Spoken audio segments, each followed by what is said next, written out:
నీళ్లు నిలవాల్సిన చెరువులు మనమే గుంజుకుంటుమి, నీళ్లు ప్రవహించాల్సిన నాలల్ని మనమే ఆక్రమించుకుంటుమి.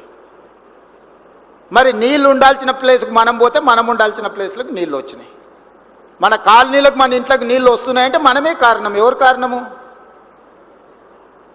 2000 చెరువులు ఇప్పుడు 450కి పడిపోయినాయి ఔటర్ రింగ్ రోడ్ ఇన్సైడ్. ఆ చెరువులను వీలైనంత మేరకు పునరుద్ధరించాలనుకుంటున్నాం. పునరుద్ధరించేటప్పుడు తెలిసి తెలియని అమాయకులు కొంత సమస్య వస్తుంది, ఇబ్బందులు జరుగుతాయి. యుద్ధం వచ్చినప్పుడు సైనికులు ఒక్కరే చచ్చిపోరు, అక్కడక్కడ అమాయకులు కూడా చచ్చిపోతుంటారు యుద్ధంలో. మీరు అందరు చూస్తారు కదా. మనం కూడా ఈ ప్రకృతిని, క్లౌడ్ బస్ట్ని, ఈ ప్రకృతి విపరీతాలు ఈరోజు చూస్తున్నారు. ఒక్కొక్క రాష్ట్రంలో ఎంతమంది కొట్టుకొని పోయి చచ్చిపోయినరు.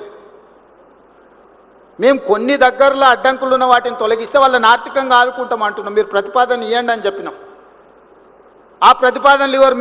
మీరు తొలగించడానికే వీలేదు. మీరు నాలా పెద్దగా చేయదు, బాటిల్ నెక్ ఉంటుంది. నాలా ఇక్కడ నుంచి 100 మీటర్స్ వస్తుంది, ఒక దగ్గర రాగానే 10 మీటర్స్ కుదించకపోతే, ఎందుకంటే పెద్ద మనిషి ఎవరో కబ్జా పెట్టుకొని ఉంటాడు.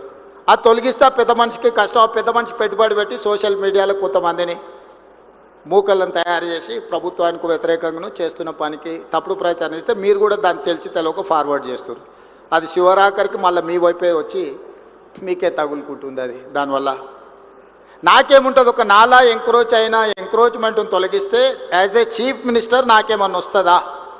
నాకేమన్నా ప్రయోజనం ఉందా? ఒక చెరువును పునరుద్ధరిస్తే బతుకమ్మకుంట పునరుద్ధరించిన నేనేం స్విమ్మింగ్ పూల్గా వాడుకోను కదా దాన్ని.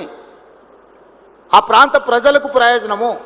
సున్నం చెరువును పునరుద్ధరిస్తే మీకు ఈ ప్రాంతంలో ఉండేటోళ్ళకే ప్రయోజనము. ఆ రోజు ఇక్కడ హైటెక్ సిటీ కట్టిన రోజు చాలామంది ఆరోపణలు వేసారు. ఈరోజు హైటెక్ సిటీ ఎన్నిటికీ వేదిక అయింది. ఇవన్నీ కూడా మీరందరూ విజ్ఞతతో ఆలోచన చేయాలి. తెలంగాణ కోసం మనం వేసుకుంటున్న ప్రణాళికల్ని ప్రజలకు తీసుకెళ్లాల్సిన బాధ్యత మీదే. ప్రణాళికలు సిద్ధం చేసేది మేము, ప్రమోట్ చేయాల్సింది మీరు. మీకు ఇందులో ఏదైనా ఇబ్బంది ఉన్నా లేదా ప్రభుత్వం పాలసీ ఇంకా మెరుగ్గా చేయాలనుకుంటే మీరు సజెషన్ చేయండి.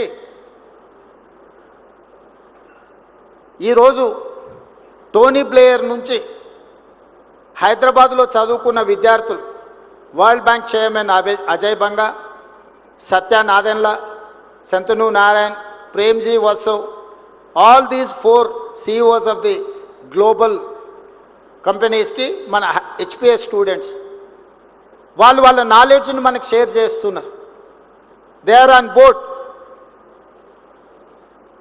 హైదరాబాద్కు మేము ఇక్కడ చదువుకున్నాం కాబట్టి మేము సహాయం చేస్తామని హెచ్పిఎస్ స్కూల్ని కట్టడానికి వాళ్ళు నలుగురు కలిసి దాదాపుగా 300 crores డొనేట్ చేస్తున్నారు. మేము ఇక్కడ చదువుకున్నాం, ఈ స్కూల్కి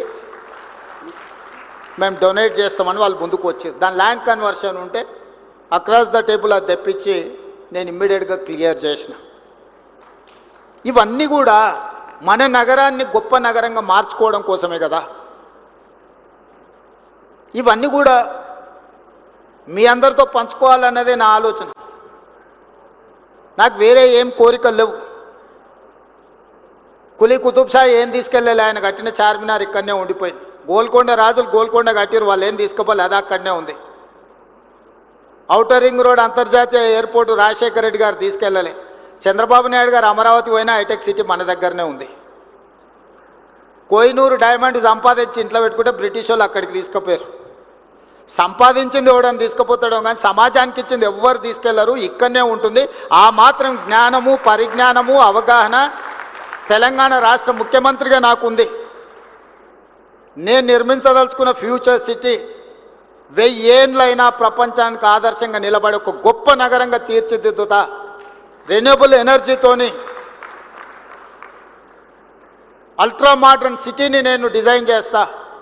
regional ring rail, dedicated greenfield national highway, dedicated railway corridor to port, Bandar port or any other port.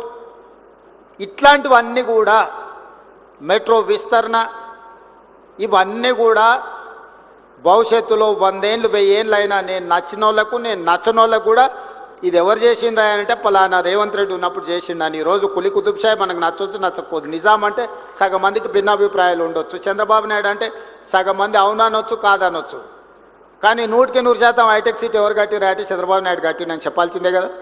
ఆ వ్యక్తి కొందరికి నచ్చొచ్చు నచ్చకపోవచ్చు. రాజశేఖర రెడ్డి గారు కొందరికి నచ్చొచ్చు నచ్చకపోవచ్చు.